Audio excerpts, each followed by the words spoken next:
আমার সকল প্রিয় ভাই বোনদের অনেক অনেক ধন্যবাদ, দোয়া ও ভালোবাসা। হ্যাঁ ভাইবান, আসসালামু আলাইকুম। সবাই কেমন আছেন? আলহামদুলিল্লাহ, আমি বেশি ভালো নাই। আমি 2 তারিখ থেকে ভিডিও দেই নাই।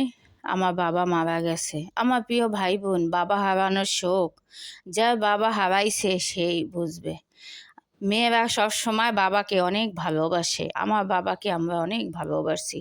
আমার বাবার সন্তান, ছেলে সন্তান বেশি ছিল না, কিন্তু মেয়ে ছিল। আমার বাবা যখন আমরা দুনিয়াতে আসছি, কখনো আমার বাবা কষ্ট পায় না, বলছে আল্লাহ দিছে মেয়ে, আল্লাহ তার রিজিকের ব্যবস্থা করে দেবে। আমার বাবার অনেক অর্থ ছিল না, কিন্তু আমার বাবার একটা মন ছিল, ভালো মানুষ ছিল। আমার বাবা এত পরিমাণে ভালো ছিল, 5 ওয়াক্ত নামাজ পড়তো, কখনো একটা পান খাইতো না, একটা সিগারেট খাইতো না, কোনো সময় একটা বাজে ছিল না। আমার বাবা একটা চাও খাইতো না। আমার বাবা এতটা ভালো মনের মানুষ ছিল। আমার বাবা মেয়েদের কিন্তু খুবই ভালোবাসছে। আমার ভাই বোনদের আমার বাবা টুকরের মধ্যে রাখছে সবসময়। যাই হোক, বাবা যেদিন 1 তারিখে, সেদিন কিন্তু আমার ঈদের ছুটি শেষ হয়ে গেছিল। আর আমি কিন্তু ঈদে বাড়ি যাই নাই। আমার বাবা অসুস্থ ছিল, তাও আমি কিন্তু যাই নাই। যাই হোক, এটা আমার ভুল ছিল। যাই হোক, বাবা বেশ যে দেখতে পারবো না, বাবা যে আমাদের থুইয়া সারা জীবনের জন্য চইলা যাইবে, এটা যদি ভাবতাম তাহলে তো বাবার সাথে চইলাই যেতাম। বাবার সাথে একটু রাগারাগি হয়েছিল আমার বোনের মেয়েটাকে নিয়ে। আমার বোনের মেয়েটাকে আমি খুব ভালোবাসতাম।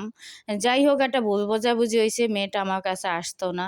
তারপর সবসময় বাবার কাছে বিচার দিত, আমাকে রাগ করছে যে তোর সন্তান নাই, তুই পরের সন্তান কেন দাবি করস? আরে বোনের সন্তান, এটা তো পর না, বোনের সন্তানদের আমি অনেক ভালোবাসি। আমার মেহেরিমা যেদিন দুনিয়াতে আসছে, আমি কিন্তু অর্ধেক সুস্থ হয়ে গেছি। আমার একটা সন্তান নাই দেখে কিন্তু আমি অনেক অসুস্থ থাকতাম। যেদিন থেকে মেহেরিমা দুনিয়াতে আসছে, সেদিন থেকে কিন্তু আমি অসুস্থ হয়ে যেতাম। ওকে 3 বছর কিন্তু আমি আমার মতন করে পালছি। আমি ওরে দেখতে যাইতাম, ওরে সময় দিতাম, ওকে এত পরিমাণে ভালোবাসতাম। ও আমাকে মাম্মাম বলতো। যাই হোক, একটা ভুল বোঝাবুঝির জন্য, মানুষের জন্য আমার বাবা আমার সাথে রাগ করছে। আমিও বাবার সাথে কথা বলি নাই, বাবাও কিন্তু আমার সাথে কথা বলে নাই।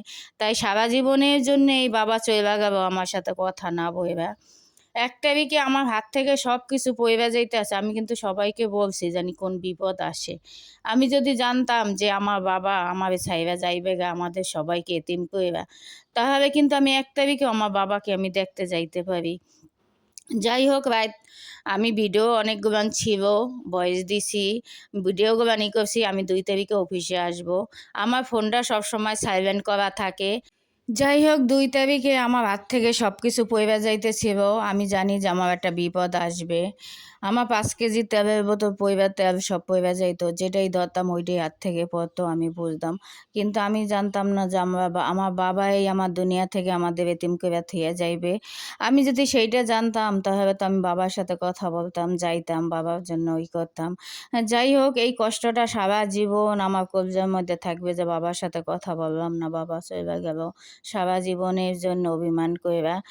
যাই হোক, আমি যখন 7টা বাজে, আমি অনেক ভিডিও বানাইছি, রাত 9টা তামাত ভিডিওগুলো এডিট করছি। তখন আমি আর থাকতে পারি নাই। ঘরে আমার এত ছটপট লাগতে আছে, অস্থির লাগতে আছে, হাত পা ভাঙ্গে চুইরা আসে। আমি পরে হাঁটতে গেছি, কেউ বাসায় আশেপাশে মানুষও নাই, যারা আমার প্রিয় মানুষগুলান তারা দেশে চলে গেছে ঈদের পর দিন। যাই হোক, আমি আমার কথাটা বলার মতনও মানুষ পাই নাই। তখন রাত 12টার সময় আমি শুইয়া পড়ছি। তখন আমার ছোট বোনে দুপুরে ফোন দিছিল যে আপু, আব্বা অনেক অসুস্থ, বাবা করতে আছে, কোনো খাবার খাইতে পারে না, বিরক্ত করতে আছে, মায় কেমনে আব্বার করবে। তখন শোয়ার সময় বলছি যে আল্লাহ, তুমি আমার বাবারে ভোগাইও না। যদি তোমার নেওয়া হয়, তুমি নিয়ে যাইও সুস্থ সবল। বিছনায় পড়লে আমার বাবাকে কে দেখবে? আমার মা একা আমার বাবাকে ধরতে পারবে না, কেন আমরা সবাই দূরে থাকি। আল্লাহ আমাকে এমন ডাক শুনবো, একদম অভিমান করে এই সকাল 5টার সময় নিয়ে গেছে। 4টার সময় উঠে বলে আমার বাবা ডাবের পানি খেয়েছে, একটু বিস্কিট খেয়েছে। তখন বলছে নিচে শোয়াইছে মতনই আমার বাপে দুনিয়া ছেড়ে চইলা গেল। যাই হোক, অনেক কষ্ট, বাবাকে আমরা অনেক ভালোবাসতাম। আমার কষ্টটা না সারা জীবন থাকবে।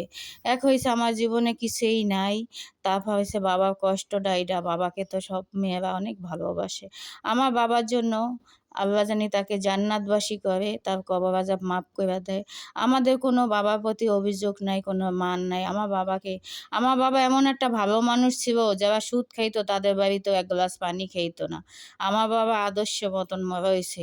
আমার বাবা সবসময় আমাদের সাথে গল্প করতো, বলতো এইটা তার যত কথা যত কিছুই, কিন্তু শেষ সময় আমার বাবা আমাদের কিছুই বইলা যাইতে পারবো না।